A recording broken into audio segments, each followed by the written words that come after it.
तेलंगाना और आंध्र प्रदेश की पॉलिटिक्स में कॉमन क्या है? दोनों राज्यों का वोटर तेलुगु बोलता है। दोनों राज्यों के सीएम भी रेडी हो गए हैं। दोनों राज्यों में कांग्रेस बीजेपी पर भारी पड़ी।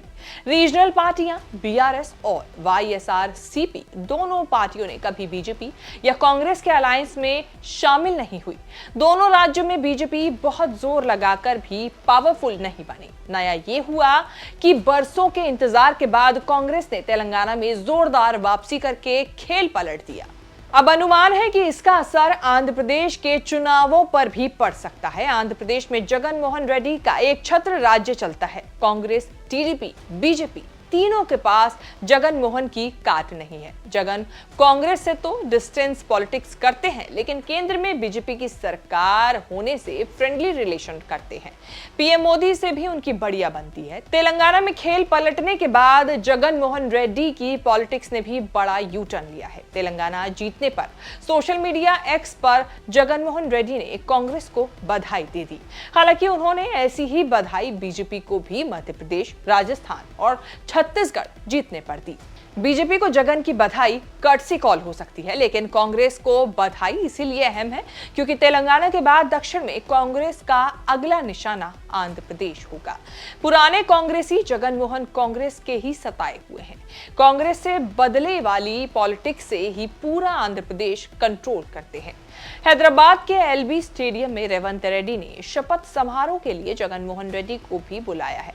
जगन मोहन रेड्डी के पिता वाईएस राजशेखर रेड्डी कांग्रेस के बड़े नेता, गांधी परिवार के भरोसेमंद और आंध्र प्रदेश के सीएम रहे हैं। रेड्डी परिवार का कांग्रेस में सब ठीक ठाक था, लेकिन 2009 में विमान हादसे में वाईएसआर की मौत के बाद सब बदलने लगा।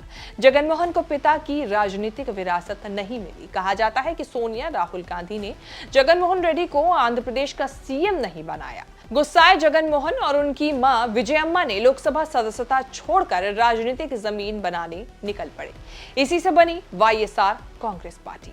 कांग्रेस हाईकमान के खिलाफ जाने का जगन मोहन को नतीजा भी भुगतना पड़ा। केंद्र में यूपीए सरकार के रहते जगन मोहन पर आंध्र प्रदेश सीएम ऑफिस के दुरुपयोग और करप्शन के आरोप लगे। जेल जाना पड़ा जगन मोहन रेड्डी को। तब से कांग्रेस से जगन मोहन का रिश्ता 36 का रहा। जगन कभी बीजेपी के साथ नहीं गए, लेकिन हर मौके पर बीजेपी को ऐसी मदद की जिससे कांग्रेस या उसकी अगुवाई वाले विपक्ष को झटका लगा।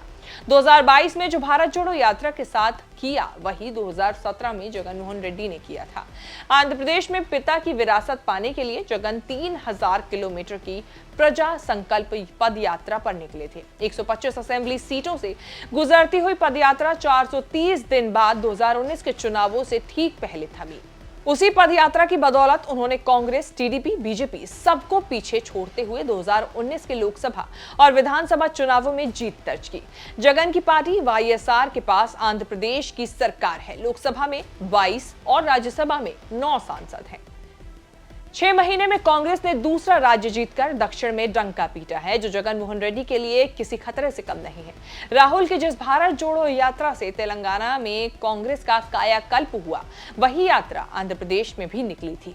2024 के दोनों चुनावों में पता चलेगा कि राहुल आंध्र प्रदेश में कितना असर छोड़ पाए हैं। जैसे तेलंगाना में बीजेपी ने अपनी जगह बनाने के लिए ताबड़तोड़ केसीआर पर हमले किए, कांग्रेस के लिए रास्ता आसान किया, वैसे ही पॉलिटिक्स आंध्र प्रदेश में भी होगी। बीजेपी का अलायंस जगन मोहन के सबसे करीबी प्रतिद्वंदी चंद्रबाबू नायडू से हो सकता है। पीएम मोदी आंध्र प्रदेश के चुनाव में जगन मोहन की तारीफ नहीं कर सकते।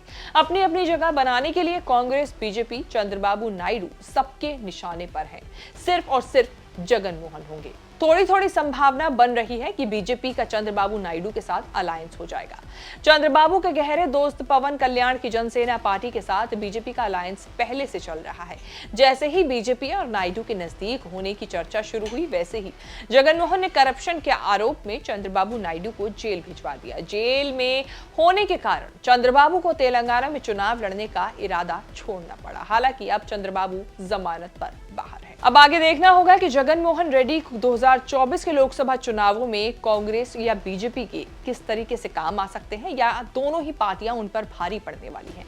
आपके हिसाब से क्या होने वाला है, कमेंट करके जरूर बताएं। बाकी देश और विदेश से जुड़ी तमाम बड़ी खबरों के साथ अपडेट रहने के लिए आप देखते रहें न्यूज़ तक।